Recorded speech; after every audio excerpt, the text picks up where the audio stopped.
Bonjour, salam alaikum la famille, c'est Naïma. Alors aujourd'hui, je vais parler de l'illusion désirante à l'illusion délirante. Notre miroir est le reflet de notre soi ou de notre ennemi. Parfois, mal choisir son conjoint, sa conjointe, peut être dévastateur par les facteurs comme la tristesse, la colère, le chagrin, etc., pouvant détruire l'ambition et le cheminement d'un but dans la vie. Il y a d'autres, bien évidemment, d'autres exemples à cela. Et cela va être forcément associé à une cause du rejet de soi pour ne pas se chercher et remettre la faute ailleurs et rester dans l'ignorance. L'ignorance amène à la superstition, l'intolérance qui est la divergence d'opinions radicales religieuses ou politiques, et l'état d'esprit fermé qui réussit très rarement ou temporairement, il s'oppose à toutes les nouvelles connaissances. Il y a une loi qui peut modifier cela, mais avec uniquement de la volonté personnelle et indépendante à chacun. C'est la loi de l'attraction. Elle peut transformer notre vie et cette loi ne connaît pas de degré de difficulté. Afin d'en comprendre le pourquoi du comment de la loi de l'attraction, il faut comprendre ce qu'on est, qui on est. C'est comme l'illusion de l'iceberg. On voit le succès d'une personne ou d'un groupe de personnes, mais on ne connaît pas les efforts.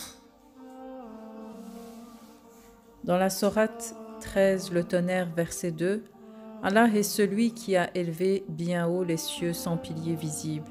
Il s'est établi sur le trône et a soumis le soleil et la lune, chacun poursuivant sa course vers un terme fixé.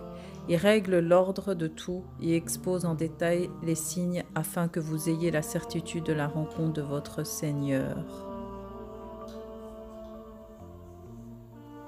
Je vais vous détailler ce verset par un hadith rapporté de l'émir des croyants Ali, que le salut de Dieu soit sur lui.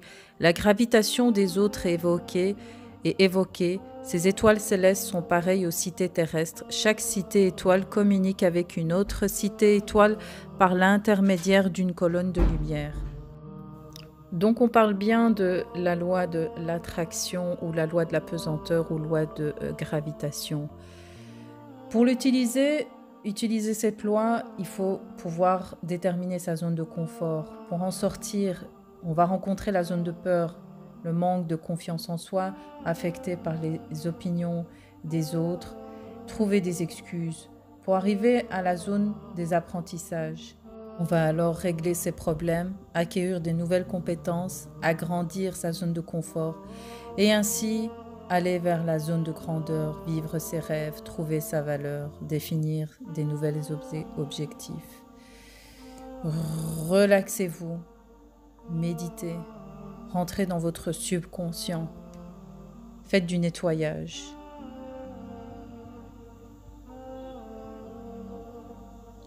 Il nous faut devenir une personne solide pour nous asseoir face à nous-mêmes, afin d'être en mesure de calmer nos tempêtes intérieures et résoudre nos problèmes sans chercher à entraîner quelqu'un d'autre avec soi dans ce chaos. Voilà ce qu'est le parcours menant vers l'amour de soi. Il faut vous aimer ou apprendre à s'aimer. Relaxer, se relaxer et trouver le moyen de se retrouver pour la connexion avec Dieu.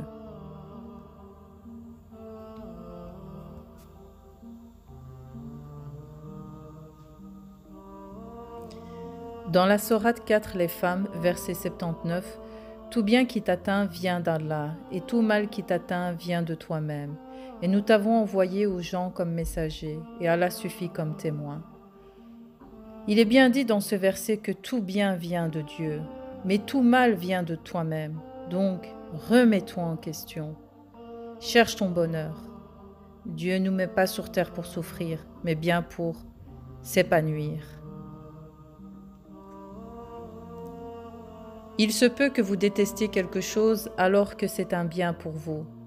Et il se peut que vous aimiez une chose alors qu'elle vous est néfaste.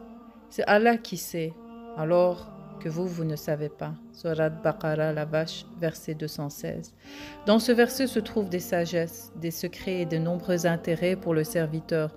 En effet, si ce dernier sait qu'une chose détestable peut engendrer un bien et qu'une chose aimée peut engendrer un mal, il serait qu'il n'est pas à l'abri d'un dommage qu'engendrerait un événement heureux. De même qu'il ne se désespérera pas de voir un événement heureux résulter d'une situation dommageable, étant donné qu'il ignore la tournure que peuvent prendre les événements.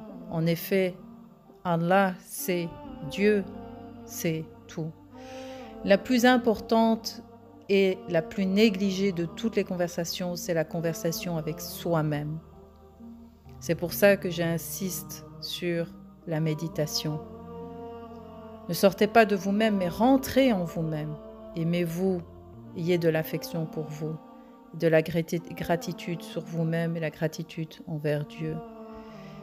Que la paix soit sur vous si vous avez aimé partager. À bientôt.